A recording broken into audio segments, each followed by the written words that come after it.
ଏହି ଭିଡ଼ିଓରେ ଆମେ ଏକ ସମତୁଲ ରାସାୟନିକ ସମୀକରଣକୁ ଦୃଶ୍ୟମାନ ଭାବରେ ବୁଝିବା ପାଇଁ ଚେଷ୍ଟା କରିବା।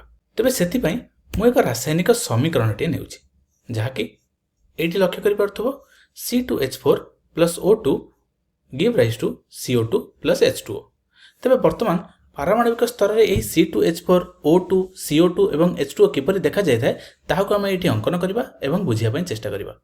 ବର୍ତ୍ତମାନ ଲକ୍ଷ୍ୟ କର, C2H4 କିଛି ଏହିପରି ଦେଖାଯାଇଥାଏ। ଦୁଇଟି କାର୍ବନ ଚାରୋଟି ହାଇଡ୍ରୋଜେନ ସହିତ କିଛି ଏହିପରି ସହସଂଯୋଜ ବନ୍ଧ ଦ୍ୱାରା ବାନ୍ଧି ହୋଇ ରହିଥାନ୍ତି। ତେବେ ପୁନଶ୍ଚ ଆମେ ଅକ୍ସିଜେନକୁ ଲକ୍ଷ୍ୟ କରିବା, ଅକ୍ସିଜେନ କିଛି ଏହିପରି ଦେଖାଯାଇଥାଏ ଏବଂ ତାପରେ ଆମେ ଯଦି କାର୍ବନ ଡାଇଅକ୍ସାଇଡକୁ ଲକ୍ଷ୍ୟ କରିବା, କାର୍ବନ ଡାଇଅକ୍ସାଇଡ କିଛି ଏହିପରି ଦେଖାଯାଇଥାଏ। ଏଠି ମଧ୍ୟ ଗୋଟେ କାର୍ବନ ଦୁଇଟି ଅକ୍ସିଜେନ ସହିତ ଦୁଇଟି ସହସଂଯୋଜ ବନ୍ଧ ଦ୍ୱାରା ଅର୍ଥାତ୍ ଦୁଇଟି ଦ୍ୱିବନ୍ଧ ଦ୍ୱାରା ବାନ୍ଧି ହୋଇକି ରହିଥାଏ ଏବଂ ତାପରେ ୱାଟରକୁ ଯଦି ଆମେ ଲକ୍ଷ୍ୟ କରିବା, ଜଳ ବା H2O କିଛି ଏହିପରି ଦେଖାଯାଇଥାଏ। ତେବେ ଚାଲ ଏହାକୁ ସମତୁଲ କରିବା ପାଇଁ ଚେଷ୍ଟା କରିବା। ଆମେ ଦେଖିପାରୁଛନ୍ତି ଯେ ଏଇଠି ଦୁଇଟି କାର୍ବନ ଅଛି, ବାମ ପାର୍ଶ୍ୱରେ ଦୁଇଟି କାର୍ବନ ଅଛି, କିନ୍ତୁ ଯଦି ଆମେ ଦକ୍ଷିଣ ପାର୍ଶ୍ୱକୁ ଲକ୍ଷ୍ୟ କରିବା ଆମ ପାଖରେ ଗୋଟିଏ କାର୍ବନ ଅଛି।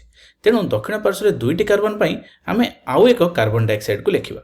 ବର୍ତ୍ତମାନ ଆମେ ଦେଖିଲେ ଯେ ଦୁଇଟି କାର୍ବନ ଡାଇଅକ୍ସାଇଡକୁ ଯେତେବେଳେ ଆମେ ଲେଖୁଛନ୍ତି, ଦକ୍ଷିଣ ପାର୍ଶ୍ୱରେ ଦୁଇଟି କାର୍ବନ ହେଇଗଲା ଏବଂ ବାମ ପାର୍ଶ୍ୱରେ ଦୁଇଟି କାର୍ବନ ଅଛି। ତେଣୁ ଯେହେତୁ ଆମ ଦକ୍ଷିଣ ପାର୍ଶ୍ୱରେ ଦୁଇଟି କାର୍ବନ କରିବା ପାଇଁ ପଡ଼ିଲା, ତେଣୁ ଆମେ ଏଇଠି କାର୍ବନ ଡାଇଅକ୍ସାଇଡରେ 2 ଗୁଣନ କରିବା। 2କୁ ଗୁଣନ କଲେ ତାପରେ ଆମେ ଲକ୍ଷ୍ୟ କରୁଛନ୍ତି ଯେ ବାମ ପାର୍ଶ୍ୱରେ ହାଇଡ୍ରୋଜେନ 4ଟି ଅଛି, ଏଠି ଦେଖିପାରୁଥିବ ଏବଂ ଦକ୍ଷିଣ ପାର୍ଶ୍ୱରେ କେତୋଟି ହାଇଡ୍ରୋଜେନ ଅଛି? 2ଟି ଅଛି। ତେଣୁ ଦକ୍ଷିଣ ପାର୍ଶ୍ୱରେ 4ଟି କରିବା ପାଇଁ ଆମକୁ ଆଉ ଏକ ଜଳୀୟ ଅଣୁକୁ ନେବାକୁ ପଡ଼ିବ। ତେବେ ମୁଁ ଏଠି ଲେଖିଦେଲି। ତେବେ କେତୋଟି ୱାଟର ମୋ ପାଖରେ ଅଛି? 2ଟି, ଏଇଠି ଗୋଟିଏ ଅଛି, ତେଣୁ ଏଥିରେ ମଧ୍ୟ ଆମେ 2 ଗୁଣନ କରିବା। କରିସାରିଲା ପରେ ଆମେ ଲକ୍ଷ୍ୟ କରୁଛନ୍ତି ଯେ ଆମ ପାଖରେ ବାମ ପାର୍ଶ୍ୱରେ 2ଟି କାର୍ବନ ଥିଲା, ଦକ୍ଷିଣ ପାର୍ଶ୍ୱରେ ମଧ୍ୟ 2ଟି କାର୍ବନ ହେଇଗଲା।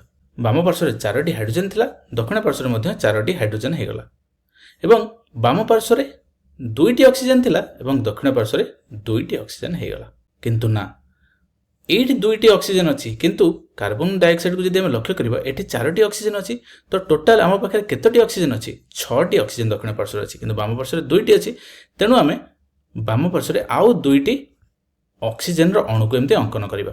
ତେବେ ବର୍ତ୍ତମାନ ଆମ ପାଖରେ 6ଟି ଅକ୍ସିଜେନ ହେଇଗଲେ ଏବଂ କେତୋଟି ଅକ୍ସିଜେନର ଅଣୁ ଅଛି ଆମ ପାଖରେ? 3ଟି। ତେଣୁ ଆମେ O ନିକଟରେ 3କୁ ଗୁଣନ କରିବା।